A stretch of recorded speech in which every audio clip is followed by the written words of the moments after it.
Morning, YouTube.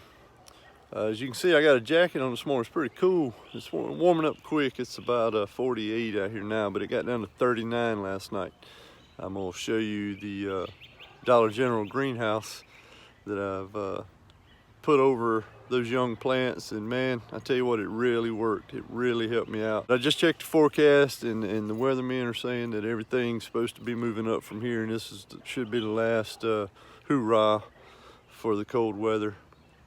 About I think 3 days from now, it's supposed to be pushing 90 in the days and mid 60s at night, so that'll work real good. My plants will really love that. All right, guys, see the greenhouse warming up in the sun this morning. Man, this thing has come in handy.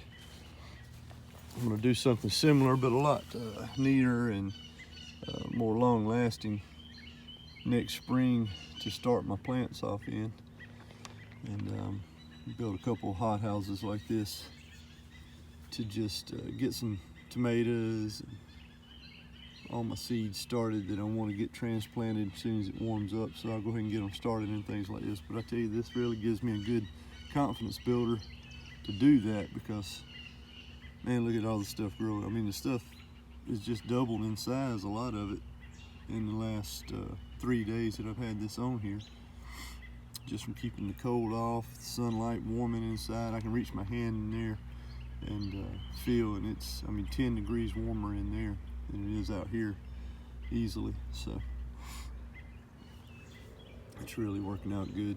Those beans, peas, the strawberries are going to be going in a bed very soon, very soon. The squash and zucchini are looking great. Got them stacked in there tight. I'll have to do some pruning. Let's see what we can make of them, but I think we'll be all right. Hopefully we kept the cold off the sweet potato plants. Let's check them out. All right, there, look at the moisture on the leaves from being inside of there. That's awesome. I think it worked great. Leaving it on there long enough for the sun to get on it in the morning.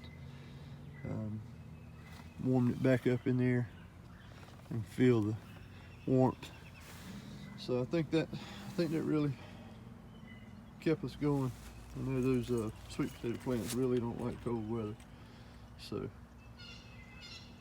sun's on them now, it'll warm them up. It's supposed to be low 70s today.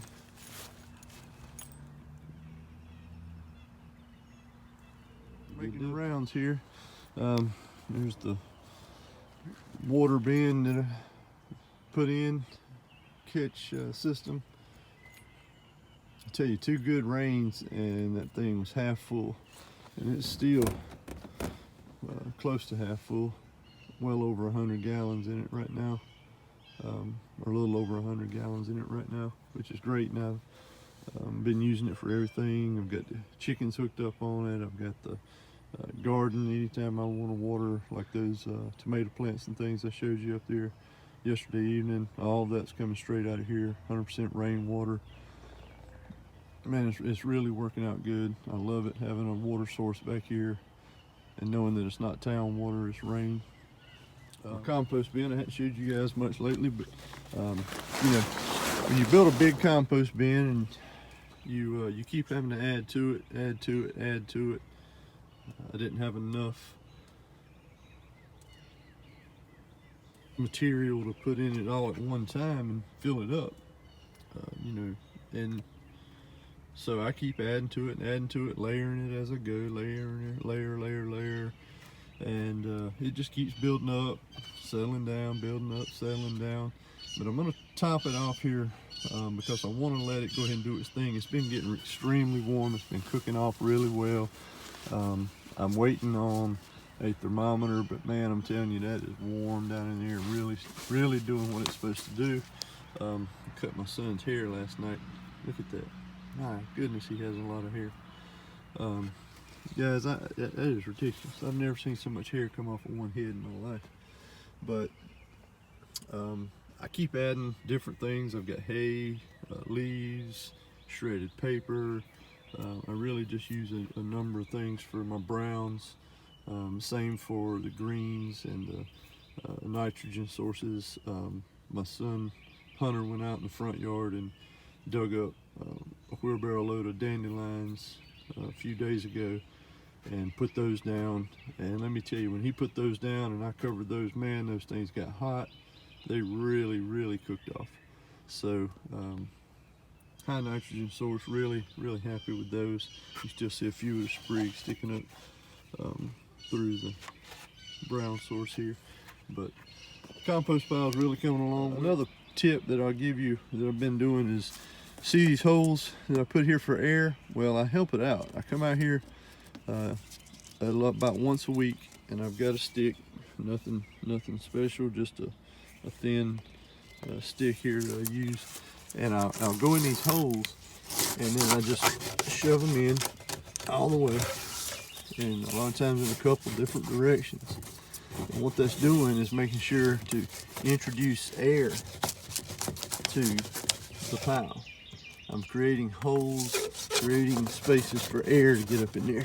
And that air is crucial in making sure that this stuff cooks off and breaks down. And so that's just a little tip that I give. But when I started doing that, it really started helping out. I noticed the heat level go way up on it. For a while it kind of sat there, and I think it had matted down and went a little bit anaerobic, and I started, because I knew I didn't want to turn it right away, I wanted to add to and build my amount up. So rather than turn it, I started going in and putting the holes through the pile to create more or less the same effect of adding oxygen rather than turning it to add oxygen, and it really worked. It got hot, stayed hot. I think they were in the coop hanging out. It's a little cool this morning. A lot of times until the sun comes up, they'll come out and eat a little bit, but then they'll go back in and kind of hang out on these cool mornings and wait for it to warm up a little bit. Yeah, there they are. Good morning, girls. At least I hope you're both girls.